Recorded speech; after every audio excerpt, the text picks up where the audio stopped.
அமைப்போம், அறையுடலாய் வருவோம், திருப்பலியில் இணைவோம்.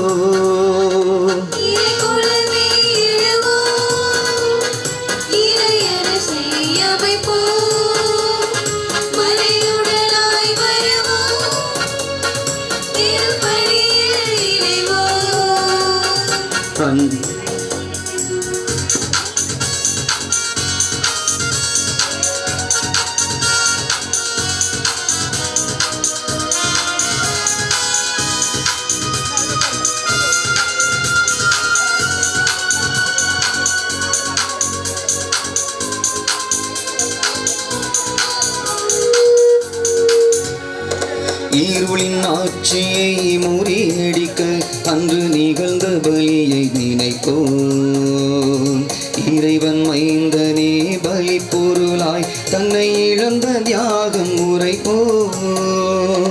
இருளின் ஆட்சியை முறியடிக்க அன்று நிகழ்ந்த பலியை நினைப்போம், இறைவன் மைந்தனே பலி பொருளாய் தன்னை இழந்த தியாகம் உரைப்போம். சுயநலம் மறைய சமத்துவம் வளர அன்பு பரிவு கொண்ட இறை குலம் வளர்ப்போம். இறை குலமே எழுவோம், இறையரசை அமைப்போம், மறையுடலாய் வருவோம், திருப்பலியில் இணைவோம். அன்பின் திருக்குலமே இறை இயேசுவின் அரியணையே, எழுவோம் ஒரு மனதாய் குடி தொழுவோம் புகழ் பலியாய்.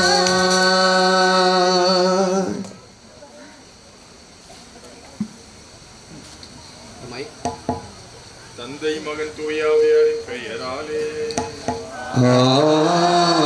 ஆமென். நம் ஆண்டவராய் இயேசு கிறிஸ்துவின் அருளும் கடவுளின் அன்பும் தூய ஆவியாரின் நட்புறவும் உங்கள் அனைவரோடும் இருப்பதாக. உம் ஆன்மாவோடும் இருப்பதாக. இறை இயேசுவில் அன்புக்குரியவர்களே, இந்த 2 நாட்கள் முழுமையாக தியானம் முடித்து இன்று 3வது நாள் இந்த திருப்பலியில் நாம் அனைவரும் பங்கெடுத்துக் கொண்டிருக்கின்றோம். இறை ஆசீர்வாதத்தாலும் இறைவனுடைய பிரசன்னத்தாலும் நாம் நிரப்பப்பட்டிருக்கிறோம். இந்த இடம் இறை பிரசன்னம் நிரப்பப்பட்டிருக்கிறது. தூய ஆவியானுடைய வல்லமை இந்த இடத்தில் நிழலாடி கொண்டிருக்கிறது. தொடக்கத்தில் உலவாடிய அதே ஆவியானவர் இந்த இடத்தில் ஆட்கொண்டிருக்கிறார் என்ற நம்பிக்கையோடு நாம் இந்த 3வது நாள் திருப்பலியில் பங்கெடுத்துக் கொண்டிருக்கின்றோம். இந்த திருப்பலியில் நாம் அனைவரும் தகுதியான விதத்தில் பங்கெடுக்க தடையாக இருக்கின்ற நம்முடைய குற்றம் குறைகளுக்காக மனம் வருந்தி ஆண்டவரிடத்திலே மன்னிப்பு கேட்போம். எல்லாமல்ல இறைவனிடமும் சகோதர சகோதரிகளே, உங்களிடமும் நான் பாவி என்று ஏற்றுக்கொள்கிறேன். ஏனெனில் என் சிந்தனையாலும் சொல்லாலும் செயலாலும் கடமையில் தவறியதாலும் பாவங்கள் பல செய்தேன். என் பாவமே என் பாவமே என் பெரும் பாவமே. ஆகையால் எப்பொழுதும் கன்னியான பரிசுத்த மரியாதையும் வானதூதர் புனிதர் அனைவரையும் சகோதர சகோதரிகளே உங்களை நம் இறைவனாகிய ஆண்டவரிடம் எனக்காக வேண்டிக் கொள்ள மன்றாடுகிறேன்.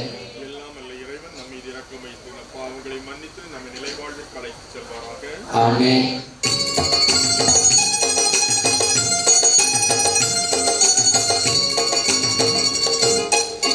ஆண்டவரே இரக்கமாயிரும்,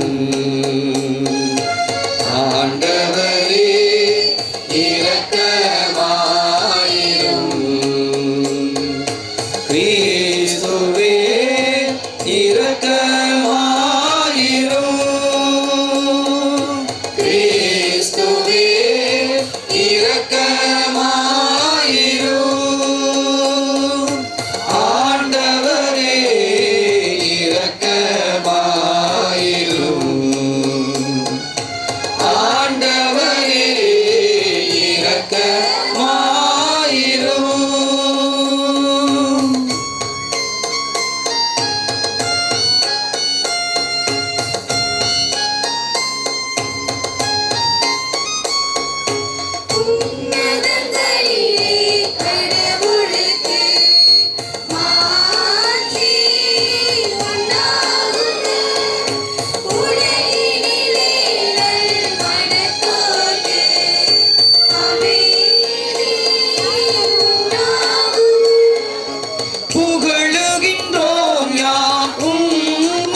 எங்கள் மன்றாட்டை ஏற்றருள்வீர். தந்தையின் வலப்பக்கம் வீற்றிருப்பவரே, நீர் எம் மீது இரங்குவீர்.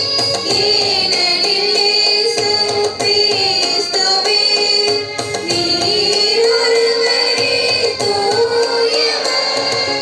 நீர் ஒருவரே ஆண்டவர், நீர் ஒருவரே உன்னதர். தூய ஆவியோடு தந்தை இறைவனின் ஆட்சியில் இருப்பவர் நீரே.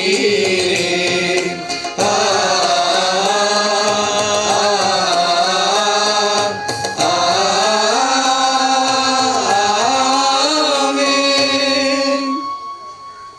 மன்றாடுவோமாக.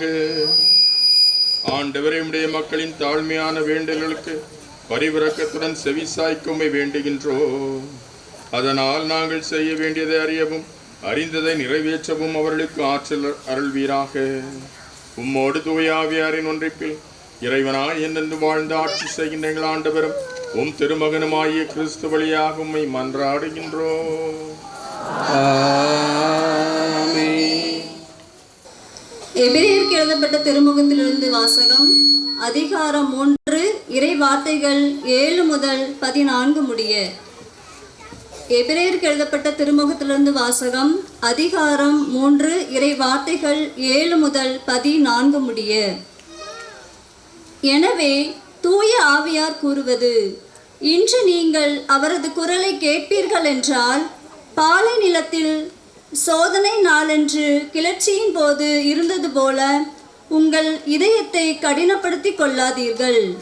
அங்கே உங்கள் மூதாதையர் 40 ஆண்டுகள் என் செயலை கண்டிருந்தும் என்னை சோதித்து பார்த்தனர். எனவே அத்தலைமுறையினர் மீது வெறுப்பு கொண்டு எப்போதும் இவர்களது உள்ளம் தவறுகிறது. என் வழிகளை இவர்கள் அறியாதவர்கள். எனவே நான் சினமுற்று, நான் அளிக்கும் இளைப்பாற்றியின் நாட்டிற்குள் நுழையவே மாட்டார்கள் என்று ஆணையிட்டு கூறினேன் என்றார் கடவுள். அன்பர்களே, நம்பிக்கை கொள்ளாத தீய உள்ளம் வாழும் கடவுளை விட்டு விலகும். இத்தகைய தீய உள்ளம் உங்களுள் எவருக்கும் இராதபடி பார்த்து கொள்ளுங்கள். உங்களுள் எவரும் பாவத்தால் ஏமாற்றப்பட்டு கடின உள்ளத்தினர் ஆகாதவாறு ஒவ்வொரு நாளும் இன்றே என எண்ணி நாள்தோறும் ஒருவருக்கொருவர் அறிவுரை கூறுங்கள். தொடக்கத்தில் நாம் கொண்டிருந்த திட நம்பிக்கையை இறுதி வரை உறுதியாக பற்றி கொண்டிருந்தால் நாமும் கிறிஸ்துவின் பங்காளிகளாவோம். இது ஆண்டவர் வழங்கும் அருள்வாக்கு.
போற்றிடுவேன் என்றும் ஆண்டவரை நான் போற்றிடுவேன்.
வாழ்வும் வழியும் உண்மையும் நானே,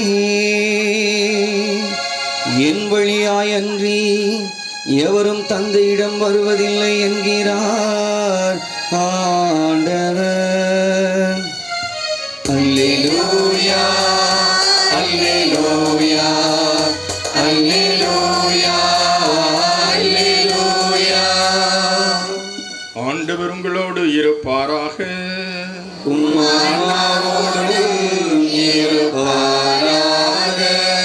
மார்க் எழுதிய நற்செய்தியிலிருந்து வாசகம்.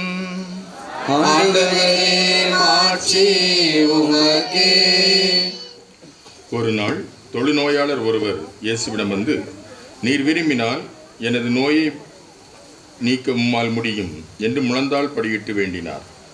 இயேசு அவர் மீது பரிவு கொண்டு தமது கையை நீட்டி அவரை தொட்டு அவரிடம், நான் விரும்புகிறேன், உமது நோய் நீங்குக என்றார். உடனே தொழுநோய் அவரை விட்டு நீங்க அவர் நலமடைந்தார். பிறகு அவரிடம், இதை யாருக்கும் சொல்ல வேண்டாம், கவனமாயிரும். ஆனால் நீர் போய் உம்மை குருவிடம் காட்டி நோய் நீங்கியதற்காக மோசே கட்டளையிட்டுள்ள காணிக்கையை செலுத்தும். நீ நலமடைந்துள்ளீர் என்பதற்கு அது சான்றாகும் என்று மிக கண்டிப்பாக கூறி உடனடியாக அவரை அனுப்பிவிட்டார். ஆனால் அவர் புறப்பட்டு சென்று இந்த செய்தியை எங்கும் அறிவித்து கொண்டிருந்தார். அதனால் இயேசு எந்த நகருக்குள்ளும் வெளிப்படையாக செல்ல முடியவில்லை. வெளியே தனிமையான இடங்களில் தங்கி வந்தார். எனினும் மக்கள் எல்லா இடங்களிலிருந்தும் அவரிடம் வந்து கொண்டிருந்தார்கள். ஆண்டவரின் அருள்வாக்கு. கிறிஸ்துவே உமக்கு புகழ். இறையேசுவில் அன்புக்குரியவர்களே, உங்கள் அனைவருக்கும் என்னுடைய வாழ்த்துக்களை தெரிவித்துக் கொள்கிறேன். தமிழர் திருவிழாவாம்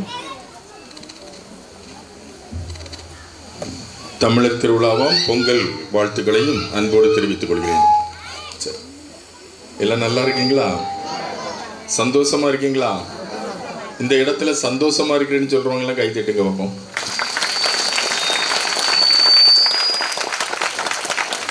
ஒரு சிலர் எதுக்கு தட்டுறேன்னு தெரியாமே தட்டுறான்னு நினைக்கிறான். பக்கத்தில் உள்ள ஒன்று தட்டுறான்.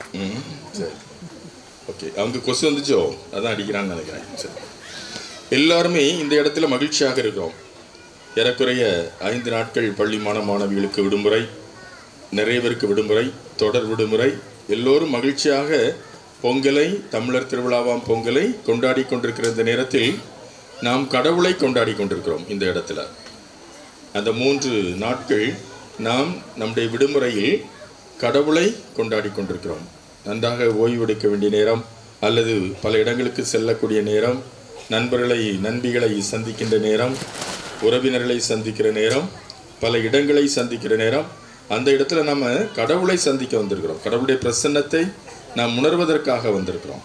சரியா? இப்போ உங்கள்கிட்ட ஒரே ஒரு கேள்வி கேட்கலாமா? அதுதானே கஷ்டம் அப்படிங்கிறீங்களோ? இல்லை. கடவுள் மனிதனை எப்படி படைத்தார்? உன் மண்டையில் களிமண் இருக்கா?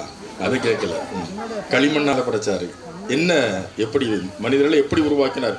விலங்குகள், பறவைகள், செடி, மரம், கொடி எல்லாத்தையும் படைத்திரு கடைசியாக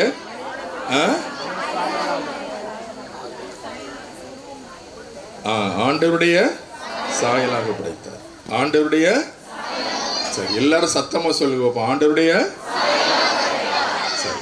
இப்போ அடுத்த கேள்வி, ஆண்டவருடைய சாயல் எப்படிப்பட்டதாக இருக்கும்? எப்படி இருக்கும்? சாயல்னா என்னது? ஒரு உருவம், அப்படிதான். ஒரு இடம், ஒரு இது.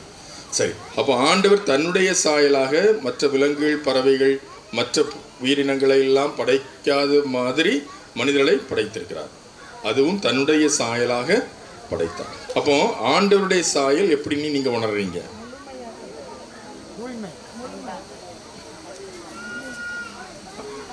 என்ன மாதிரி 2 கண்ணு 4 காது, 2 கண்ணு 2 காது 1 மூக்கு 1 வாய், அப்படியா? ஆண்டவருடைய சாயல்னா என்ன? ஆண்டவருடைய சாயல், அவருடைய பிரசன்னம், அதை நாம் உணரணும்னா அவருடைய சாயல் எப்படிப்பட்டது? தன்னுடைய சாயலாக மனிதனை படைத்தார் என்று சொல்கின்ற பொழுது அவருடைய சாயல் என்னது?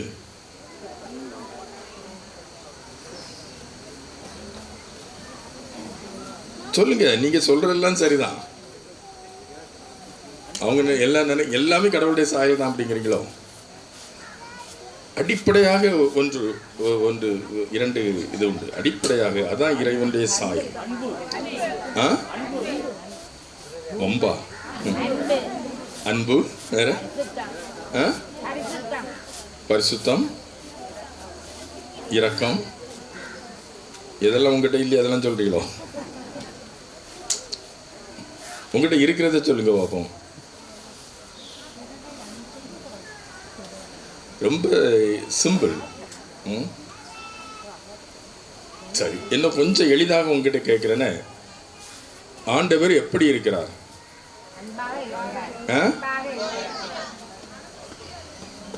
ஒருத்தன் சொல்ற தாகமாக இருக்கிறான், தாமாக இருக்கிறாங்க போல. ஆண்டவர் முழு அறிவோடும் சுதந்திரத்தோடும் இருக்கிறார். அவ்வளவுதான். அதுதான் இறைவனுடைய சாயல். ஆண்டவர் எப்படிப்பட்டதாக இருக்கிறார் என்று சொன்னால், எப்படிப்பட்டவராக இருக்கிறார் சொன்னால், அவருடைய சாயல் எப்படிப்பட்டதுன்னு சொன்னால், அவருடைய சாயல், அவருடைய முழுமையான சாயல், ஆண்டவர் முழு அறிவோடும் முழு சுதந்திரத்தோடும் இருக்கிறார். அப்போ மனிதர்களை தன்னுடைய சாயலாக படைத்தார்னு சொல்கிற பொழுது அவர் உங்களை எப்படி படைச்சாரு? தன்னுடைய சாயலாக எப்படி படைச்சாரு? முழு அறிவோடும் முழு சுதந்திரத்தோடும் படைச்சார். அதான் பகுத்தறிவுன்னு சொல்றோம். பகுத்தறிகின்ற தன்மை. மற்ற விலங்குகள், பறவைகள், உயிரினங்களுக்கெல்லாம் இல்லாத ஒன்று கடவுளிடம் இருக்கிறது. அந்த சாயலை, அந்த தன்மையை, அந்த இமேஜ் ஆஃப் காட் சொல்லுவாங்க. அந்த சாயலை நமக்கு கொடுத்திருக்கிறார். பகுத்தறிகின்ற தன்மை, 6ஆம் அறிவு. சரியா? அப்போ கடவுள் தன்னுடைய சுதந்திரத்தையும் தன்னுடைய அறிவையும் நம்மோடு பகிர்ந்து கொண்டார். அதனால தான் கடவுள் சொல்கிறார்ல, கடைசியா ஆதாமே வாழ்கிட்ட முதல் பெற்றோர், முதல் பெற்றோர்கிட்ட, நீங்கள் எல்லாத்தையும், இங்கே இருக்கிற எல்லாமே உங்களுக்கு தான். எவ்வளோ பெரிய பாக்கியம் பாருங்க. இந்த உலகமே உங்களுக்கு தான், நான் படைத்தது அனைத்தும் உங்களுக்கு தான். நீங்கள் எல்லாவற்றையும் ஆண்டு அனுபவிக்கலாம். நீங்கள் ஒவ்வொன்றுக்கும் என்ன பெயரிடுவீர்களோ அதுதான் அவைகளுக்கு பெயரிடப்படும், பெயராக மாறும். நான் ஒவ்வொன்றுக்கும் பெயரை வைக்க வேண்டிய அவசியம் இல்லை. நீங்களே பெயர் வைத்துக் கொள்ளுங்கள். பெயர் வைக்கின்ற பொழுது என்ன அர்த்தம்? அந்த பெயர் வைக்கின்ற பொருளோ உயிரோ நமக்கு சொந்தம். அதனால் இந்த உலகமே நீங்கள் பெயர் வைத்து அதை உங்களுடைய சொந்தமாக மாற்றிக்கொள்ளுங்கள். ஆனால் ஒரே ஒரு மரத்தினுடைய கனியை மட்டும் நீங்கள் உண்ணக்கூடாது. அதுதான் நன்மை தீமை அறிகின்ற ஒரு மரம். அது எப்படி இருக்கும்? ஆப்பிள் பழம் மாதிரி இருக்குமா? நமக்கு உடனே ஞாபகத்துக்கு வர்றது ஆப்பிள் பழம். அப்படிதான் அந்த மரத்தினுடைய கனி. ஆனால் அன்றைக்கி எல்லாருமே ஆப்பிள் சொல்கிறேன். And apple day keep the doctor away அப்படி சொல்லுவாங்க. அந்த அளவுக்கு இன்றைக்கி ஆப்பிள் எல்லாரும் சாப்பிட்றோம். அவ்வளோ கவர்ச்சியாக இருக்கிறது அப்படிங்கிறீங்களோ? ஒரே ஒரு மரத்தினுடைய கனியை மட்டும் நீங்கள் உண்ணக்கூடாது என்று சொன்னார். ஆனால் மனுஷன் எதை சாப்பிடக்கூடாதுன்னு சொன்னானோ அவ்வளவையும் விட்டுக்கிட்டு அந்த ஒரே ஒரு கனியை அவன் உண்பதற்கு தயாராக மாறுகின்றான். அப்போ கடவுள் நமக்கு சுதந்திரத்தை கொடுத்திருக்கிறாரு, அறிவை கொடுத்திருக்கிறாரு. அதை சாப்பிடக்கூடாதுன்னு சொல்லி கடவுள் சொல்லியிருக்கிறாரு.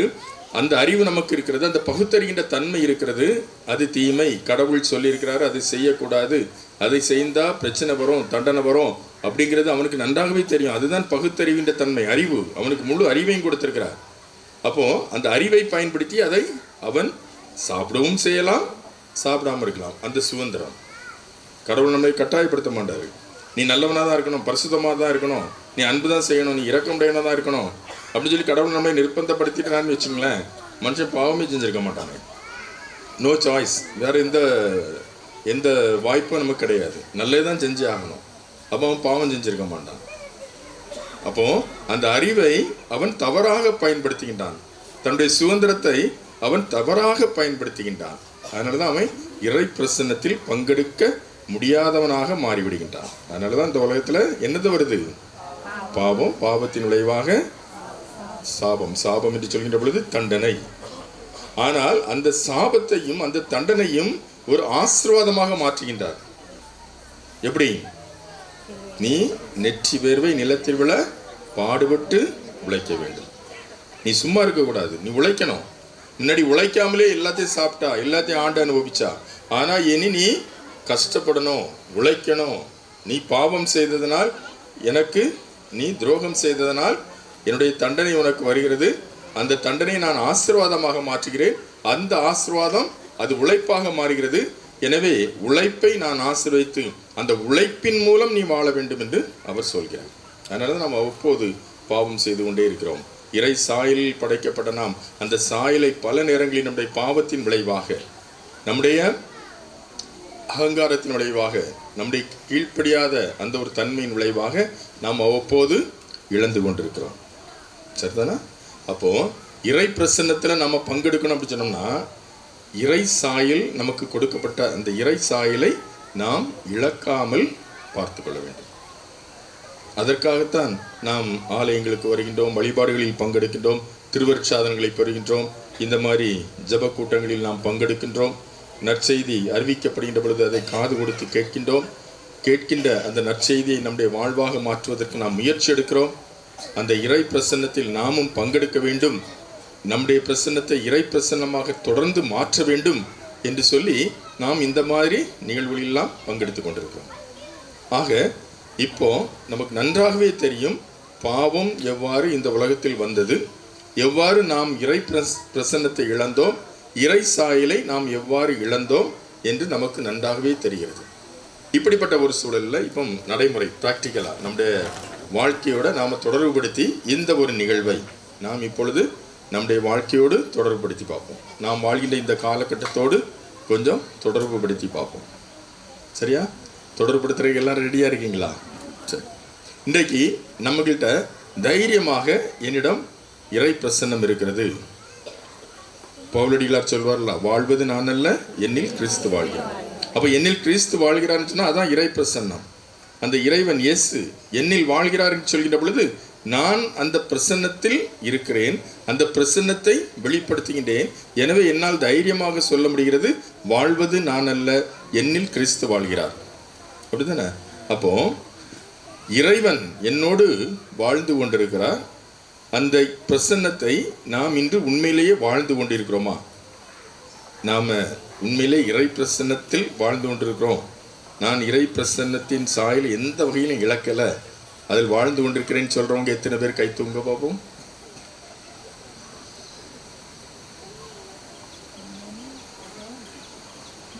ஆனால் 1-2 பேர் லேசாக கை தூக்குறாங்க.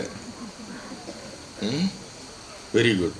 அப்போ கை தூக்குனவங்க உண்மையிலே நீங்கள் மனசாட்சிப்படி நீங்கள் சொல்கிறதா இருந்தால் அவங்களுக்கு பாராட்டுக்கள். சரிதானே? அவங்களுக்கு பாராட்டுக்கள் நிச்சயமாக. அந்த இறை பிரசன்னம், இறை சாயல், அதை நாம் இழக்காமல் இருக்கிறோம் சொன்னால் எந்த ஒரு சூழலத்திலும் நாம் பாவத்தில் விழாதவர்களாக, தீமையது நன்மையது என்பதை தெரிந்த பிறகு நன்மையை மட்டும் பற்றி கொண்டிருக்கக்கூடியவர்களாக, அதை மட்டும் செய்யக்கூடியவர்களாக நாம் இருந்து கொண்டிருக்கிறோம். இன்றைக்கு நற்செய்தியை கொஞ்சம் சற்று சிந்தித்து பார்ப்போம். அதை நம்ம ப்ராக்டிக்கலாக நம்முடைய நடைமுறைக்கு கொண்டு வருவோம். இயேசு போயிட்டே இருக்கிறாரு, அவர் நிறைய புதுமைகள் செய்கிறார். சென்ற இடமெல்லாம் மக்களுக்கு நன்மையை செய்கின்றார், நல்ல செய்தியை சொல்கின்றார்.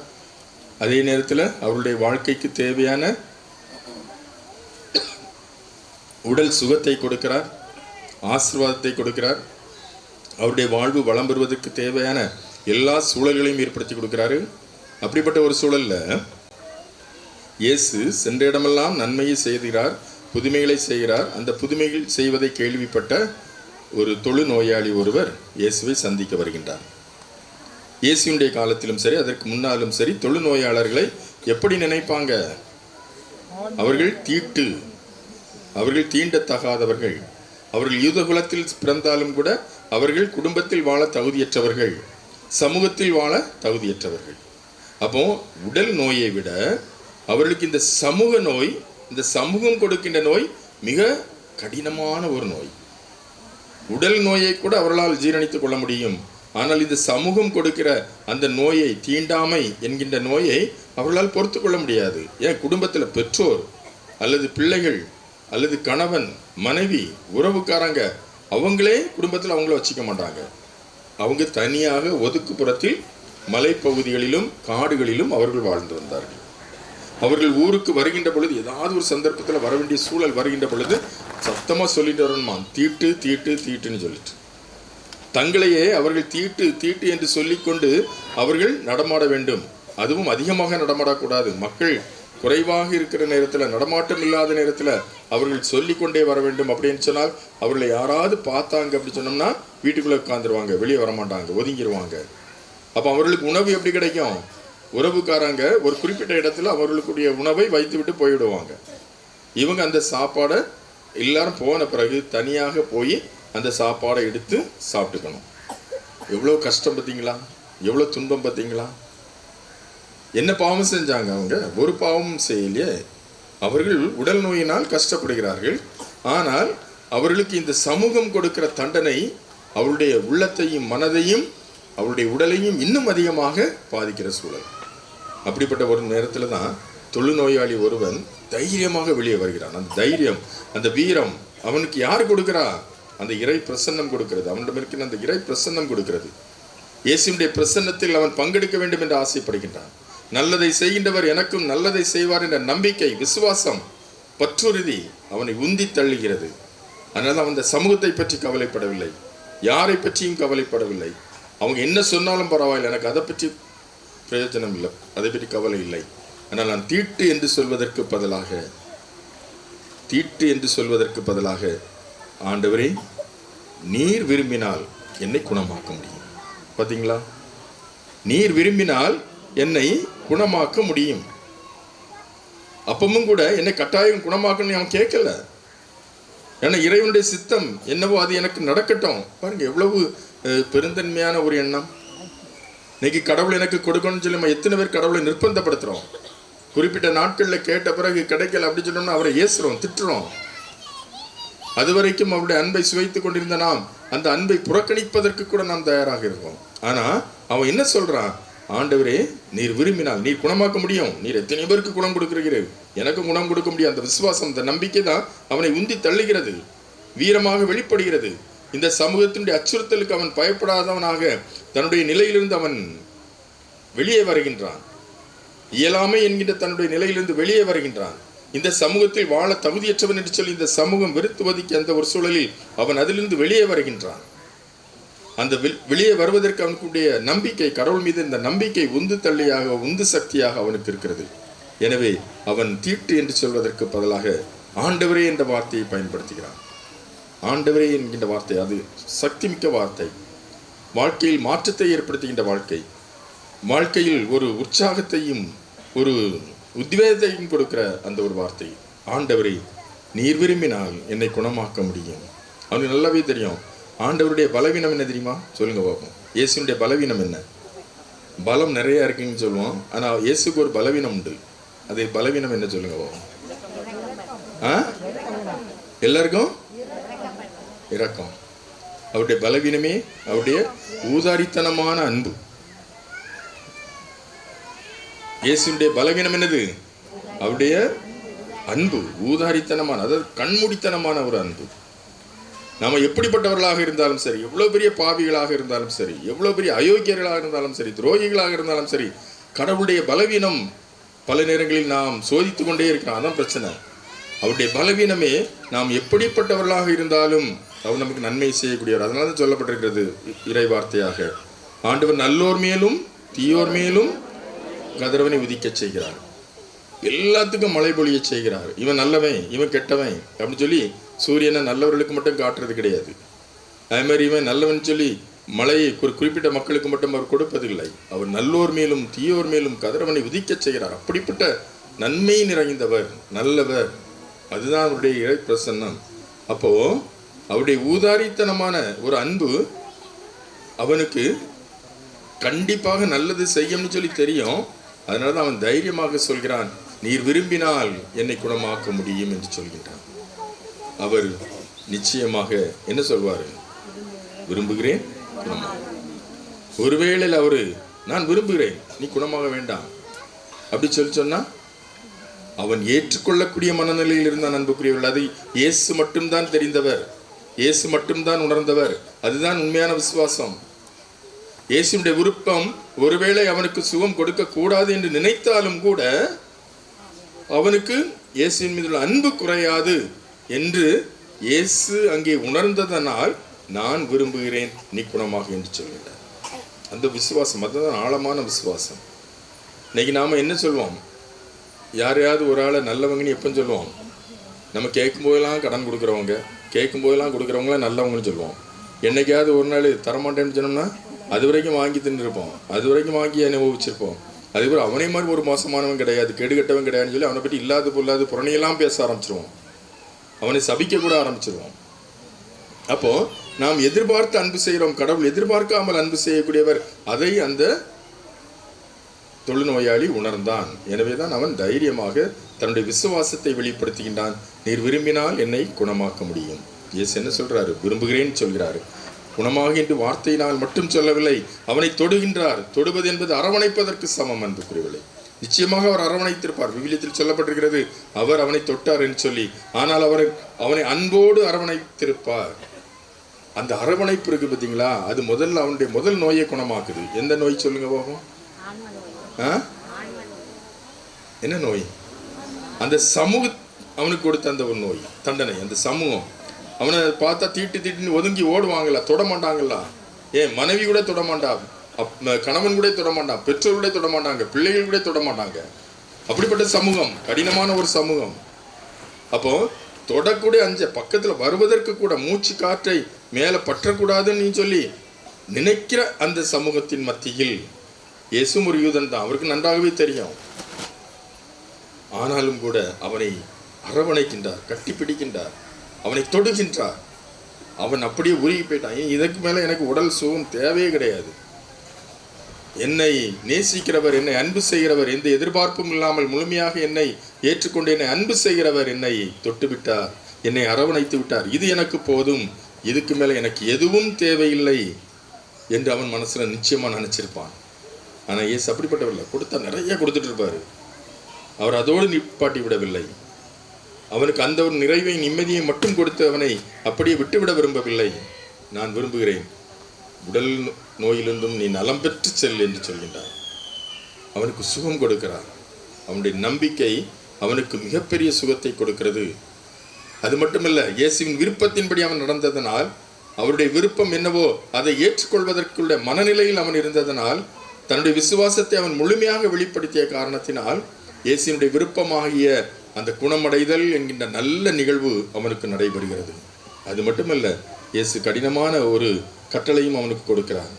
இதை யாருக்கும் நீ வெளிப்படுத்தாதே, ஆனால் நீ யூதன் என்கின்ற முறையில் யூத சட்டத்தை நீ கடைபிடிக்க வேண்டும். அப்பொழுதுதான் நீ சமூகத்தில் நான் உன்னை அரவணைத்து விட்டேன், கட்டிப்பிடித்து விட்டேன், ஆனால் மற்றவர்களும் உன்னை அரவணைக்க வேண்டும் என்று சொன்னால், ஏற்றுக்கொள்ள வேண்டும் என்று சொன்னால், அந்த யூத சட்டத்தை நீனும் கடைபிடிக்க வேண்டும். உன்னை குருவிடம் காட்டி யூத முறைப்படி செய்ய வேண்டியதை செய்து நீ உன்னை சமூகத்தோடு சமுதாயத்தோடு இணைந்து கொள், உன்னை இணைத்துக்கொள் என்று சொல்கின்றான்.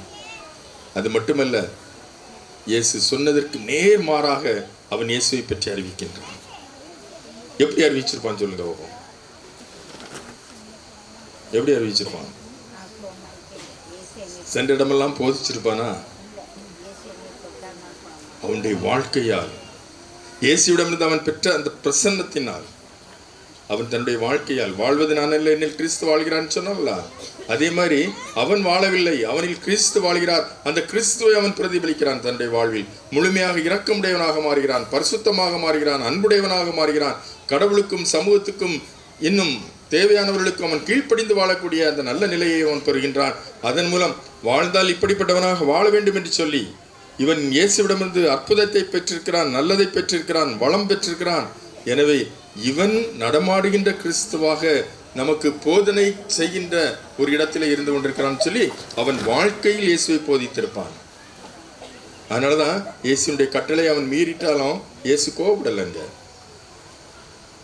அவனுடைய வாழ்வில் அப்படி பெரிய ஒரு மாற்றம். ஒருவேளை அவனுடைய நோய்க்கு காரணம் ஒருவேளை அவனுடைய சுயநலம் அல்லது அவனுடைய பாவமாக கூட இருந்திருக்கலாம், மேபி இருந்திருக்கலாம். நான் அதை அப்படிதான் நான் சொல்ல வரல. அதனால சொல்லி இவன் குருடனாக பிறந்து பார்வையற்றவனாக பிறந்து இவன் செய்த பாவமா, இவன் பெற்றோர் செய்த பாவமா, மூதாதையர் செய்த பாவமா? ஒரு ஆள் செய்த பாவமும் கிடையாது. கடவுளுடைய வல்லமை வெளிப்பட வேண்டும் என்பதற்காக அது நடந்துச்சு, அவ்வளவுதான். அதே போன்று இவன் அந்த நோய்க்கு உள்ளாக்கப்பட்டிருக்கிறான். அதன் பிறகு அந்த நோயிலிருந்து வெளியே வந்த பிறகு அவன் யாரால் அவன் சுகம் பெற்றானோ அவரை முழுமையாக பிரதிபலிக்கின்ற நடமாடுகின்ற நற்செய்தியாக மாறுகின்றான். அதுதான் உண்மையான நற்செய்தி, அதுதான் உண்மையான போதனை. இன்னைக்கு நீங்க இந்த இடத்துல இருந்து இயேசுவை பெற்றிருக்கீங்க, அவருடைய பிரசன்னத்தை பெற்றிருக்கீங்க அப்படின்னு சொன்னோம்னா, இந்த இடத்தை விட்டு வெளியே செல்கின்ற பொழுது அந்த தொழுநோயாளி சென்றது போன்று உங்களுடைய வாழ்க்கையால் நீங்கள் இயேசுவை மற்றவர்களுக்கு பறைசாற்றுகின்றவர்களாக மாற வேண்டும். உங்களுடைய அன்பால், உங்களுடைய இரக்கத்தால், உங்களுடைய பரிசுத்தமான ஒரு வாழ்க்கையினால், நீங்கள் இயேசுவுக்கு உகந்தவர்களாக வாழ்கின்ற ஒரு வாழ்க்கையினால் நீங்கள் நடமாடுகின்ற போதகர்களாக நீங்கள் மாற வேண்டும். அதுதான் இன்னைக்கு நாம் இறை பிரசன்னத்தை பெற்றுக்கொள்வது, அந்த இறை பிரசன்னத்தை அனுபவிப்பது, அந்த இறை பிரசன்னத்தை மக்களுக்கு கொடுப்பது என்பதில் முழு அர்த்தத்தை பெறுகிறது. விளங்கிச்சா? தூக்கம் வந்துருச்சோ? எத்தனை பேருக்கு தூக்கம் வருது? தாளாட்டின மாதிரி இருக்குதோ? அப்படி சொக்கது. பசி. எத்தனை பேருக்கு பசியா இருக்கு? நாங்க மண்ணி அடிச்ச மாதிரி இருக்கு. பசி இருக்குதா? களைப்பு இருக்குதா? சோர்வு இருக்குதா? சரி, இருந்தாலும் இல்லைன்னு சொல்லுவீங்க, பரவாயில்லை, இட்ஸ் ஓகே. ஓகே, சரி, இல்லை, ஓகே. அப்போ இன்னைக்கு நம்ம இறை பிரசன்னமாக நடமாடுகின்ற கிறிஸ்தவ வாழ்வதற்கு எத்தனை பேர் நம்ம ஆசைப்படுறோம்? ஆசையை பற்றி தான் கேட்குறேன். அது வாழ்கிறோமா வாழையில, அது ரெண்டாவது. எத்தனை பேர் ஆசைப்படுறோம் சொல்லுங்க பார்ப்போம். அதுவே யோசித்து கையை தூக்குறீங்க. சரி, ஓகே, வெரி குட். புக்காருங்க. சரி, எல்லாருக்குமே அந்த ஆசை இருக்கிறது.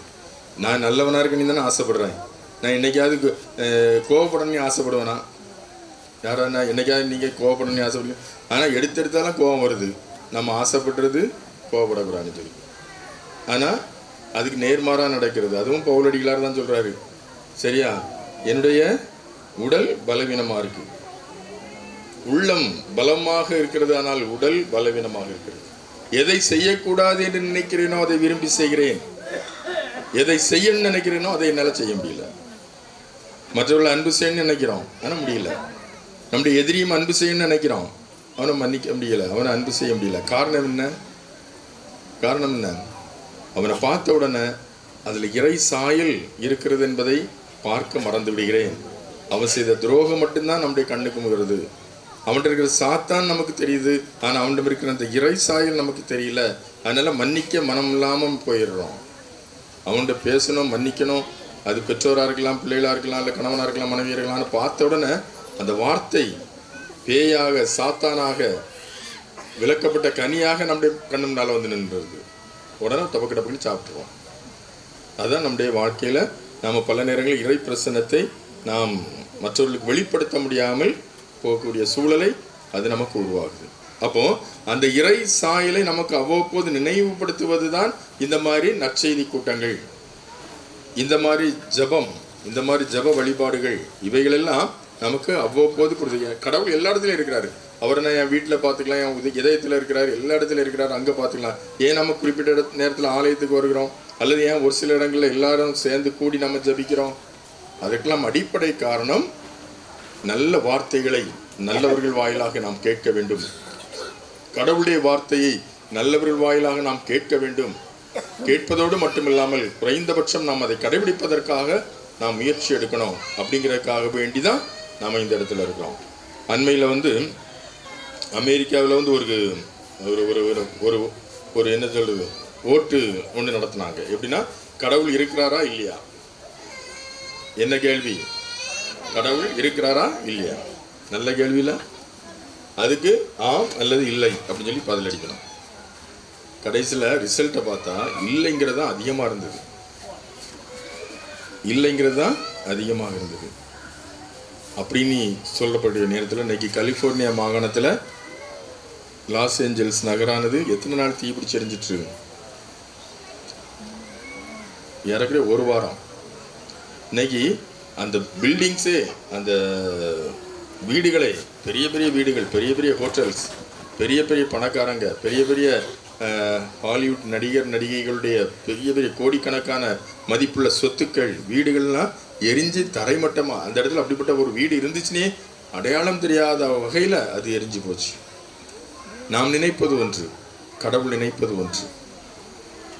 நாம் நல்லதை நினைத்தால் நல்லது நடக்கும், கெடுதல் நினைத்தால் நம்மை அறியாமலே அந்த கெடுதல் தான் நம்மை பாதிக்கும். கடவுள் நம்மளை தண்டிக்க மாட்டார். நாம் செய்கிற கெடுதல் தான் நமக்கு தண்டனையாக வந்து சேரும். கடவுள் ஒருபோதும் நமக்கு சுகர் வியாதி இருக்குதுன்னு வச்சுக்கலாமே, சர்க்கரை வியாதி இருக்குது, நிறைய பேருக்கு இப்போ இருக்குன்னு சொல்லி மருத்துவர்கள் சொல்கிறாங்க. இருக்கா இல்லையானு கடவுளுக்கு தான் தெரியும். ஆனால் மருத்துவர்கள் சொல்கிறாங்க, போயிட்டோம்னாலே ஒரு 5 பாயிண்ட் ஏறிட்டுனாலே மாத்திரையை தந்துடுவாங்க, 10 பாயிண்ட் ஏறிட்டுனா ஊசியை போட்டுருவாங்க, அதுக்கு கூட நீ தொடர்ந்து வாங்கணும் எடுக்கணும் அப்படின்னு சொல்லிடுவாங்க. அது 2வது. அப்போது அதுக்கு இனிப்பை குறைக்கணும் அப்படின்னு நம்ம சொல்கிறோம். எத்தனை பேர் இனிப்பை குறைக்கிறதுக்கு தயாராக இருக்கும்? அன்னை பார்த்து பாயாசம் வரும், அதுவும் 3 நாளாக பாயாசம் போட்டுருக்குறாங்க. அந்த பாயாசத்தை சாப்பிடக்கூடாதுன்னு சொல்லி வீட்டிலேருந்து வரும்போது கெட்டியான பிரதிக்கணையில் வருவோம். வீட்டில் ஆத்துக்காரி அல்லது ஆத்துக்காரர் சொல்லியிருப்பார், போனால் பாயாசத்தில் மட்டும் கை வச்சிடக்கூடாதுன்னு சொல்லி. ஆனால் அதுதான் நமக்கு கண்ணுக்கு தெரியும். அந்த பாயாசம் கொண்டு வந்தோடனே கொஞ்சம் ஒரு 2-3 நட்ஸ் மட்டும் போட்டு கொஞ்சோண்டு ஊற்று அப்படின்னு. அது பக்கத்தில் பாப்பா நிறைய ஊற்றுவாப்பில், எனக்கும் கொஞ்சம் ஊற்றிறான். ஒரு என்னைக்காவது ஒரு நாள், சில நாள் வாழ்க்கையில் என்னைக்காவது ஒரு நாள் தான் டெய்லி ஆகிடும். நம்ம அப்படி தானே, இன்னைக்கு மட்டும் சாப்பிடுவோம் அப்படின்னு சொல்லி நினைப்போம், ஆனால் டெய்லி இன்னைக்கு மட்டும்தான் இருக்கும். அதே மாதிரி ரொம்ப நல்லா யோசித்து பாருங்கள், என்னைக்காவது நம்ம ஒரு சந்தி இருப்போம், அன்னைக்கு தான் விதவிதமான சாப்பாடு நம்ம கண்ணுக்கு இப்போ தட்டுப்படும். எங்கே போனாலும் சாப்பிட்றியா, காஃபி குடிக்கிறியா, வடை சாப்பிட்றியா அப்படின்னு சொல்லி கேட்டுக்கிட்டே இருப்பாங்க. அநியாயத்துக்கும் சுவாதிப்பாங்க. அதுதான் சாத்தான். அநியாயத்துக்கும் சாத்தான் இல்லை, நம்முடைய ஆசை அது உள்ளேருந்து அப்படி விசுவரம் எடுக்கும். அப்போது நம்மிடம் இருக்கின்ற நிறைய தவறுகளுக்கு, நிறைய நோய்களுக்கு, நிறைய கெடுதலுக்கு காரணம் நாம் செய்யும் நம்முடைய செயல்பாடுகள் தான். அதனால் கடவுளை நம்ம ஒருபோதும் நாம் நிந்திக்கக்கூடாது, அவரை இப்படிலாம் பண்ணக்கூடாது. அவருடைய பிரசன்னம் எப்பொழுதும் நன்மையை செய்கின்ற பிரசன்னம். அவருடைய பிரசன்னம் எப்பொழுதும் நமக்கு மகிழ்ச்சியை கொடுக்குற பிரசன்னம். அவருடைய பிரசன்னம் எப்பொழுதும் நம்மை மன்னிக்கின்ற பிரசன்னம். நம்ம எப்பமெல்லாம் தவறு செய்கிறோமோ அப்பமெல்லாம் நம்மை மன்னித்து ஏற்றுக்கொள்வதற்கு தயாராக இருக்கக்கூடிய ஒரு பிரசன்னம். அப்போ நம்ம இறை பிரசன்னத்தில் வாழ்வதற்காக அழைக்கப்பட்டிருக்கிறோம். அந்த இறை பிரசன்னத்தை வாழ வேண்டும் என்று சொன்னால் இயேசு சொன்னதை நம்முடைய வாழ்வாக மாற்ற வேண்டும். அவர் கொடுத்த அந்த அறிவை நாம் முழுமையாக பயன்படுத்த வேண்டும். அது மட்டுமல்ல, அவர் கொடுத்த சுதந்திரத்தை நாம் முறையாக பயன்படுத்த வேண்டும். ரோட்டில் இடது பக்கம் போகணும்னு சொல்லி ரூல் இருக்குது, ஒழுங்கு இருக்குது. நான் வலை பக்கம்தான் போவேன், எனக்கு சுதந்திரம் இருக்குன்னு சொல்லி போனீங்கன்னா என்ன ஆகும்? எல்லாருக்கும் அந்த சுதந்திரம் உண்டுல்ல, எல்லாருக்கும் அந்த சுதந்திரம் உண்டு. நான் யோசித்து பார்ப்பேன், இன்றைக்கி உலகத்தில் எத்தனை ஆக்சிடென்ட்ஸ், எத்தனை விபத்துகள் நடந்துட்டு இருக்குது. ஆனால் இன்னைக்கு பால்வெளின்னு சொல்லுவோம் இல்லையா, அந்த அண்டங்கள் கோள்கள்லாம் நிறைய இருக்குதுல்ல, மின்கற்கள், கோள்கள், நட்சத்திரங்கள், நம்மளே மாதிரி நிறைய சூரிய குடும்பங்கள், அதே மாதிரி இன்னும் நிறைய கோள்கள் மனித உயிர்கள் இருக்கலாம்னு சொல்லி இன்னைக்கு அறிவியல் வல்லுநர்கள்லாம் சொல்லி கொண்டிருக்கிற இந்த காலகட்டத்தில் அவ்வளவும் தன்னைத்தானையும் சுற்றுது, தங்களிடம் கொடுக்கப்பட்ட அந்த சூரியனையும் சுற்றுது. ஏராளமான விண்கற்கள், இது போக மனுஷன் வேறு நிறையா செயற்கைக்கோள்களை அனுப்பி ஆகாயத்தில் விட்டுட்டு வந்துடுறான். ஆனால் எல்லாம் அது சுற்றிக்கிட்டே இருக்குது. ஏதாவது ஒரு ஆக்சிடென்ட் நடக்குதா? கடவுள்கிட்ட இருக்கிற ரிமோட் அவ்வளோ சக்தி வாய்ந்த ரிமோட்டுன்னு நினைக்கிறேன். ஒரு சின்ன மோதல் நடந்துட்டாலும் சரி, பூமி போய் நிலவோட லேசாக உரசிட்டு கொஞ்சம் உரசிக்கிறேன் அப்படி சொன்னோம்னா நம்ம ஜோலி முடிஞ்சு. கொஞ்சம் வேகமாக சுற்றிடுச்சுன்னா நம்ம ஜோலி முடிஞ்சிச்சு. கொஞ்சம் மெதுவாக சுற்றினா முடிஞ்சு, அவ்வளோதான். அப்போ இயேசு எவ்வளோ கடவுள், எவ்வளவு கரெக்டாக அந்த ரிமோட் கண்ட்ரோலில் ஒவ்வொன்றையும் இயக்கிட்டு இருக்கிறார் பாருங்க. தன்னைத்தானையும் சுற்றுது. நம்ம சுற்றிக்கிட்டே நடந்து பாருங்க, பார்ப்போம் எப்படி இருக்கும். நம்மளே சுற்றிக்கிட்டு உங்கள் அம்மா அப்பாவை சுற்றி வாங்க பார்ப்போம், எப்படி இருக்கும்? 2 சுற்றுல ஜோலி முடிஞ்சு, அப்படி தானே? எங்கே நிற்கிறானே தெரியாது. அப்போ கடவுள் எவ்வளவு அற்புதமானவர், சக்தி மிக்கவர். எங்கேயோ ஆரம்பிச்சு எங்கேயோ போயிட்டேன். சரி, சில நேரங்களில் கண்ட்ரோல் பண்ணாமல் போயிட வேண்டியது மாதிரி. நமக்கு இதுவே கண்ட்ரோல் பண்ண முடியல, மாதிரி எப்படி வாகனத்தை கண்ட்ரோல் பண்ணுறது? ஒன்று ஆரம்பித்து ஒன்றில் கொண்டு விட்டுருவோம். சரி, அதனால் அன்பார்ந்தவர்களே, கடவுளுடைய பிரசன்னத்தில் பங்கெடுப்பதற்கு நமக்கு வாய்ப்பு கொடுக்கப்பட்டிருக்கிறது. அந்த வாய்ப்பை நாம் முறையாக பயன்படுத்தி கடவுளுக்குரிய நல்ல பிள்ளைகளாக வாழ்வதற்கு நாம் முயற்சி எடுக்கணும். அதற்காக ஏற்பாடு செய்யப்பட்ட இந்த அற்புதமான நற்செய்தி கூட்டங்கள், இறைவார்த்தை, ஜெப வழிபாடுகள், இவைகளின் மூலம் நாம் மேலும் மேலும் நம்மிடம் இருக்கின்ற பலவீனங்களை குறைத்து, பலத்தை அதிகரித்து, எதிரிகளை குறைத்து, நண்பர்களை பெருக்கி, மகிழ்ச்சியை பெற்று, அதன் மூலம் இறை சாயலாக வாழ்வோம். அதற்காக தொடர்ந்து இந்த திருப்பலியில் ஆண்டவரிடத்திலே மன்றாடுவோம். ஆமென்.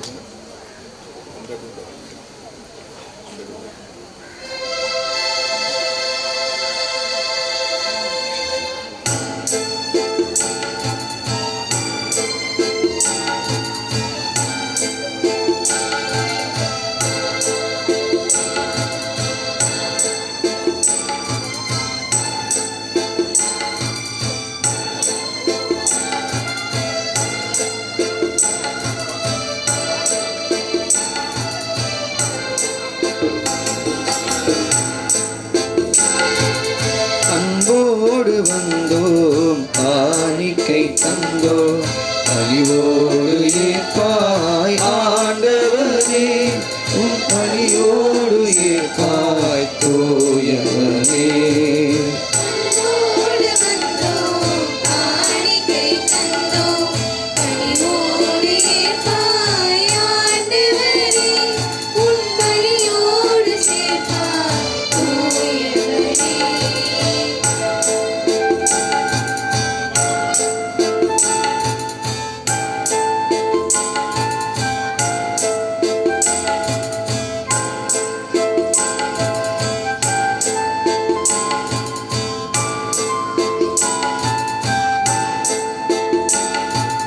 பொன்னான வாழ்வை உடமேட்டு வைத்தோம், பூவாக மனம் வீச வைத்தோம். நாடு வாழ்வை உடமேட்டு வைத்தோம், பூவாக மனம் வீச வைத்தோம். புதிதான வாழ்வே எதிரானதாலே, புதிரான வாழ்வே எதிரானதாலே, தெளிவாக செய்வாய் ஆண்டவனே, உம் அருளோடு அழைப்பாய் மாபரணே. அன்போடு வந்தோம், காணிக்கை தந்தோம், கனிவோடு ஏற்பாய் ஆண்டவனே, உன் பலியோடு சேர்ப்பாய் தூயவனே. சகோதர சகோதரின் கடிதமான இப்பலி எல்லாமல்ல தந்தையாக இறைவனுக்கு ஏற்பதாம் அப்படி ஜெபியுங்கள். ஆண்டவர் தமது திருப்பெயரின் புகழ்ச்சிக்காகவும் ஆட்சிக்காகவும் நமது நன்மைக்காகவும் புனித திருவிழாக்களின் நலனுக்காகவும் உமது கையில் இருந்து பலியை ஏற்றுக்கொள்வாராக. ஆண்டவரே, உமக்கள் அளிக்கும் காணிக்கைகளை உமக்கு ஏற்புடையதாக இருக்குமே வேண்டுகின்றோம். அதன் வழியாக அவர்கள் புனிதமடைந்து இறை பற்றுதலோடு நாங்கள் வேண்டுவதை பெற்றுக்கொள்வார்களாக. இளாண்டவராகிய கிறிஸ்து வழியாக உம்மை மன்றாடுகின்றோம். ஆண்டவர் உங்களோடு இருப்பாராக.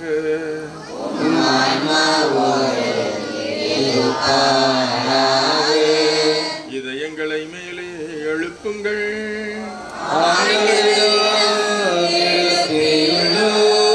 நம் இறைவனாகிய ஆண்டவருக்கு நன்றி கூறுவோம். அது தகுதியும் நீதியுமானது. ஆண்டவரே, தூயவரான தந்தையே, என்றும் உள்ள இல்லாமல்ல இறைவா, என்னாலும் இவ்விடத்திலும் நாங்கள் உமக்கு நன்றி செலுத்துவது மெய்யாகவே தகுதியும் நீதியுமாகும்.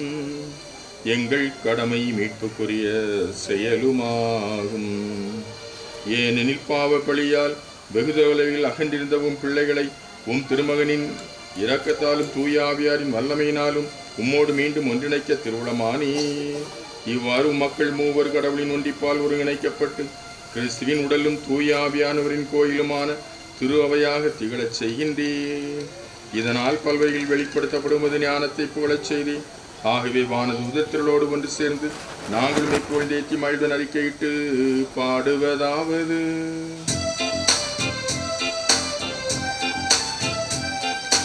தூயவர் தூயவர் தூயவர் படைகளில் கடவுளமாண்டவர், விண்ணகமும் மண்ணகமும் உமது மாட்சியால் நிறைந்துள்ளன. உன்னதங்களிலே ஓசன்னா, உன்னதங்களிலே ஓசன்னா. ஆண்டவர் பெயரால் வருகிறவர் ஆசி பெற்றவர். உன்னதங்களிலே ஓசன்னா, உன்னதங்களிலே ஓசன்னா.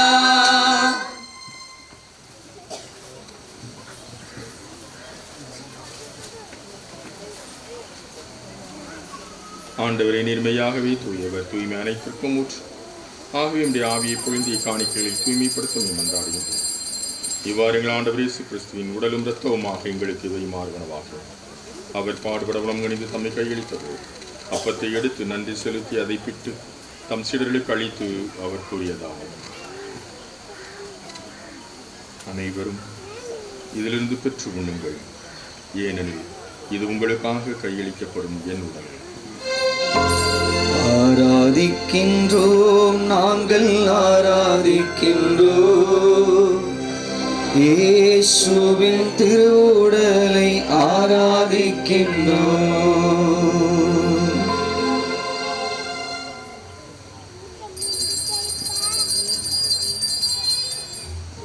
அவ்வண்ணமே இரவு விருந்தை அறிந்திய பின் கிண்ணத்தை எடுத்து மீண்டும் அவருக்கு நன்றி கூறி தம் சீடர்களுக்கு அளித்து அவர் கூறியதாவது: அனைவரும் இதிலிருந்து பெற்று பருகுங்கள், ஏனெனில் புதிய நிலையான உடன்படிக்கைக்குரிய இரத்தத்தின் கிண்ணம். இது பாவ மன்னிப்புக்கென்று உங்களுக்காகவும் பலருக்காகவும் சிந்தப்படும். இதை என் நினைவாகச் செய்யுங்கள். ஆராதிக்கின்றோம், நாங்கள் ஆராதிக்கின்றோம், இயேசுவின் திரு ரத்தத்தை ஆராதிக்கின்றோம்.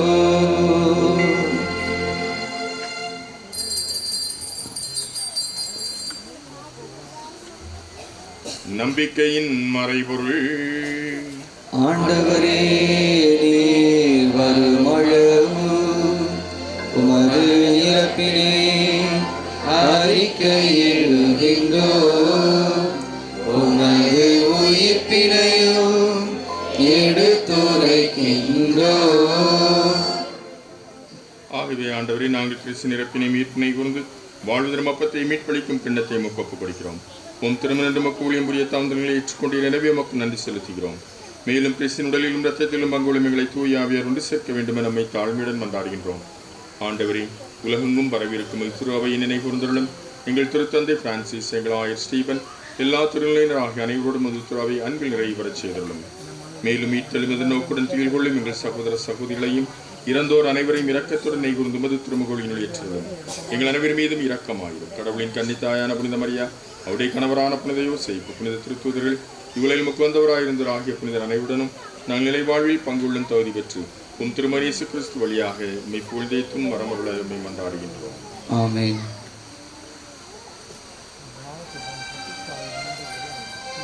இவர் வழியாக இவரோடு இவரில் எல்லாம் வல்ல இறைவனாகிய தந்தையே, தூயாவியாரின் ஒன்றிப்பில் எல்லா புகழும் ஆட்சியும் என்றென்றும் உமக்கு உரியதே. ஆமென். ஆமென். ஆமென். நாம் பிறரை அன்பு செய்யவும் கிறிஸ்து நம்மை அன்பு செய்யவும் கிறிஸ்து போதித்தவாறு துணிந்து பாடுவோம்.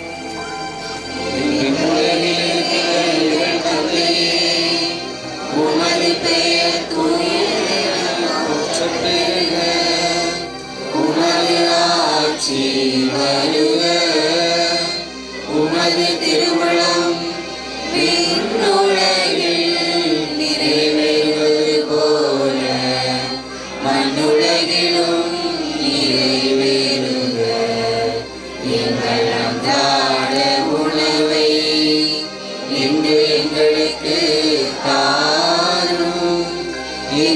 நமக்கு எதிராக குற்றம் செய்வோரை நாங்கள் மன்னிப்பது போல எங்கள் குற்றங்களை மன்னியும், எங்களை சோதனைக்கு உள்ளாக்காதேயும், தீமையிலிருந்து எங்களை விடுவித்தருளும்.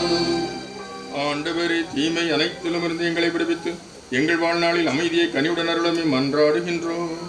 உமது இரக்கத்தின் உதவியால் நாங்கள் பாவத்திலிருந்து எப்போதும் விடுதலை பெற்று யாதொரு கலக்கமும் இன்றி நலமாயிருப்போமாக. நாங்கள் இதை நோக்கியிருக்கும் பேரின்பத்திற்காகவும் எம் மீட்பராகிய இயேசு கிறிஸ்துவின் வருகைக்காகவும் காத்திருக்கின்றோம். ஆட்சியும் வல்லமையும் மாட்சியும் என்றென்றும் உமதே. ஆண்டவரே இயேசு கிறிஸ்துவை, அமைதியை உங்களுக்கு விட்டுச் செல்கிறேன், என் அமைதியை உங்களுக்கு அளிக்கிற என்னும் திருத்தூதர்களுக்கு முனைந்திரை. எங்கள் பாவங்களை பாராமல் திருவாவின் நம்பிக்கையை கண்ணோக்கி உமது திருவுளத்திற்கு ஏற்ப அதற்கு அமைதியும் ஒற்றுமையும் அளித்துள்ள திருவுளம் கொள்வீராக. என்றென்றும் வாழ்ந்து ஆட்சி செய்கின்றவர் நீரே. ஆண்டவருடைய அமைதி உங்களோடு இருப்பதாக.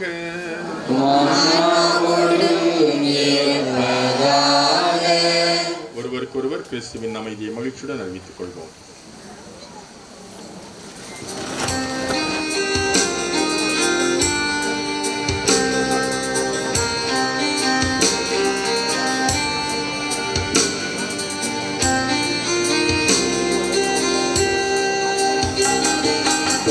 உலகின் பாவம் போக்கும் இறைவனின் செம்மறியே, எம்மேல் இரக்கம் வையும். உலகின் பாவம் போக்கும் இறைவனின் செம்மறியே, எம்மேல் இரக்கம் வையும். உலகின் பாவம் போக்கும் இறைவனின் செம்மறியே, எமக்கு அமைதி அருளும், எமக்கு அமைதி அருளும்.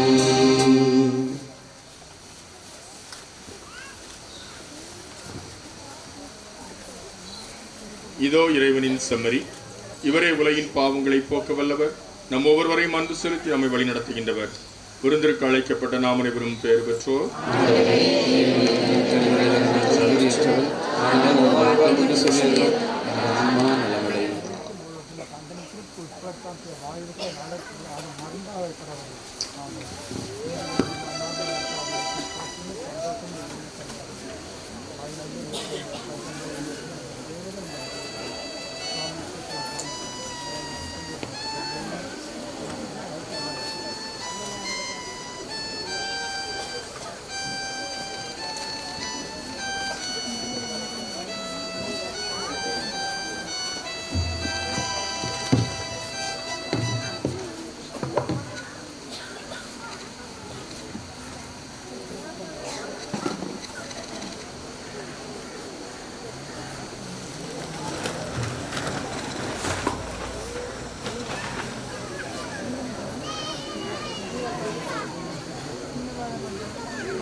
தாயாக அன்பு செய்யும் என்னுயிர் நீர்தானையா, செய்யாக நம்பி வந்தோ வாழ்வை ஒளியேற்றவா.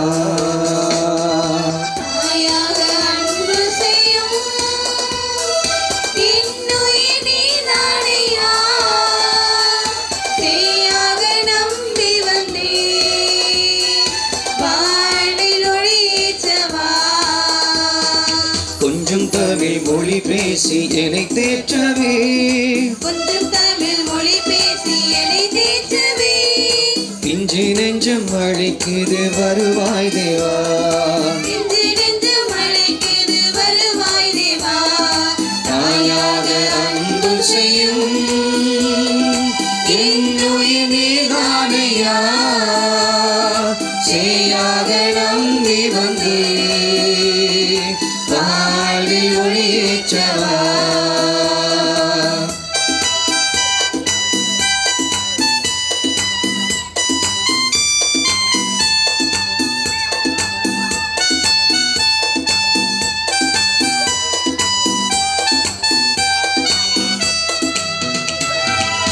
உன் அன்பு சாரலில் நனைந்தாலே போதும் இன்னல்கள் நீங்கிடுமே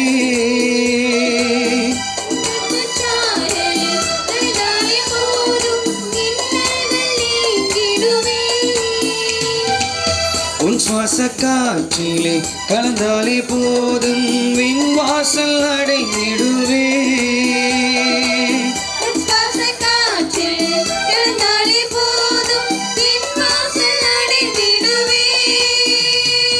நான் எங்கும் உன் சாயல் தானே உன் கோவில் குடிகொள்ள நீவா நான் இங்கு உன் சாயல்தானே உன் கோயில் குடிகொள்ள நீவா கொஞ்சம் தமிழ் மொழி பேசி என்னை தேற்றவே கொஞ்சம் தமிழ் மொழி பேசி என்னை தேற்றவே பிஞ்சு நெஞ்சம் அழைக்குது வருவாய் தேவா பிஞ்சு நெஞ்சம் அழைக்குது வருவாய் தேவா தாயாக அன்பு செய்யும் என்னுயிர் நீதானையா செய்யாக நம்பி வந்தே வாழ்வில் ஒளியேற்றவா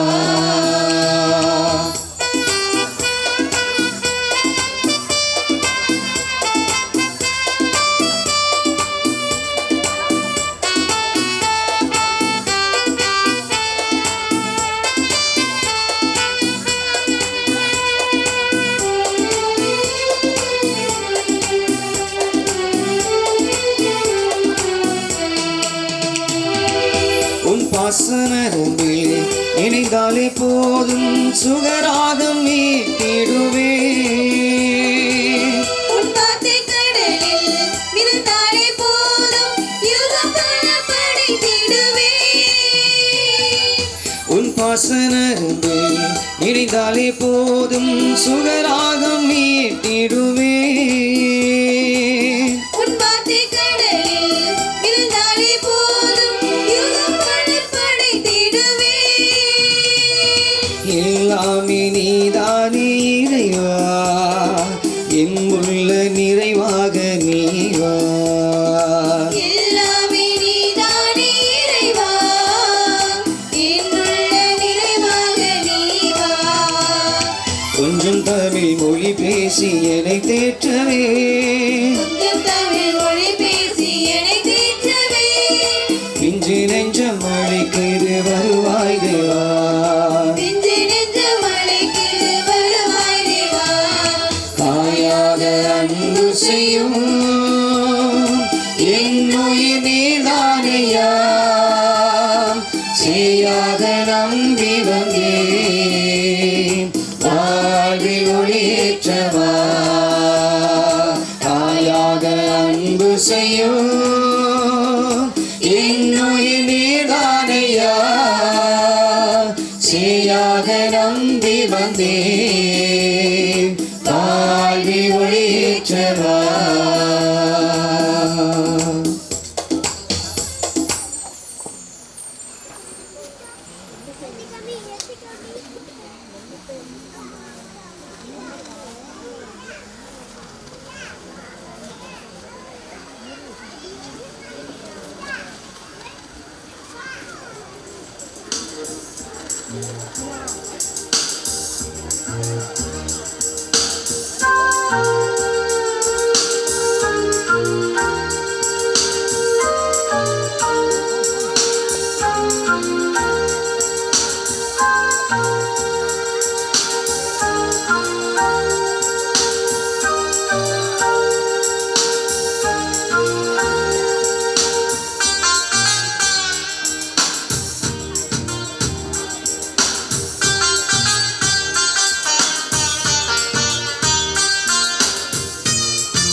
வாழ்வில்லையே.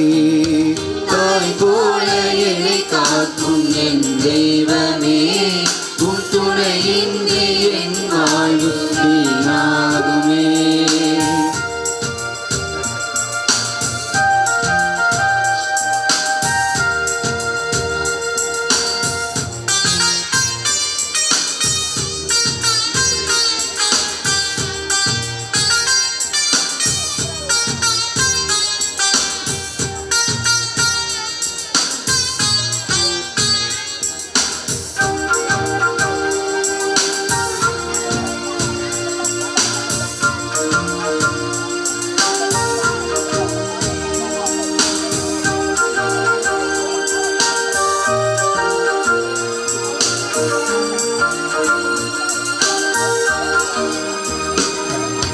தாய் என்னை மறந்தாலும் நீர் என்னை பிரியாமல் உறவாலே என் வாழ்வை மகிழ்வாக்கினாய்.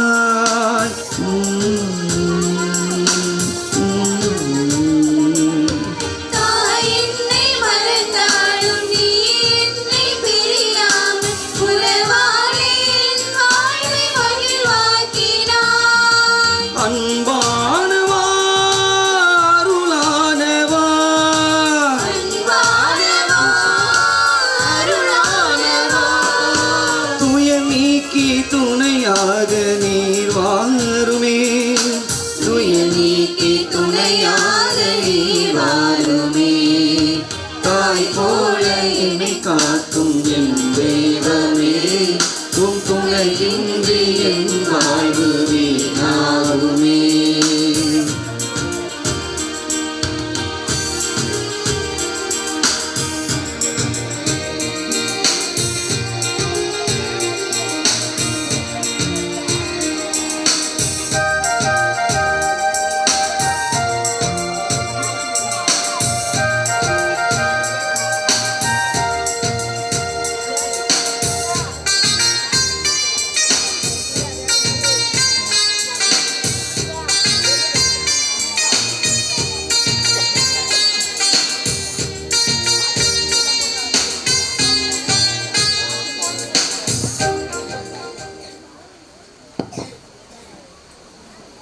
ஆண்டவரே, வாழ்வுதரும் ஊற்று உம்மிடமே உள்ளது.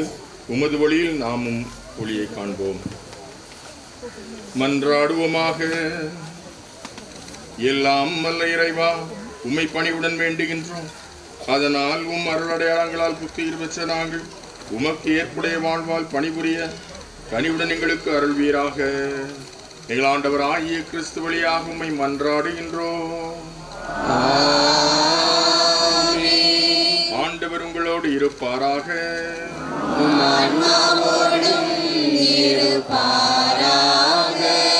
எல்லாம் வல்ல இறைவன் தந்தை, மகன், தூய ஆவியார் உங்களை ஆசீர்வதிப்பாராக.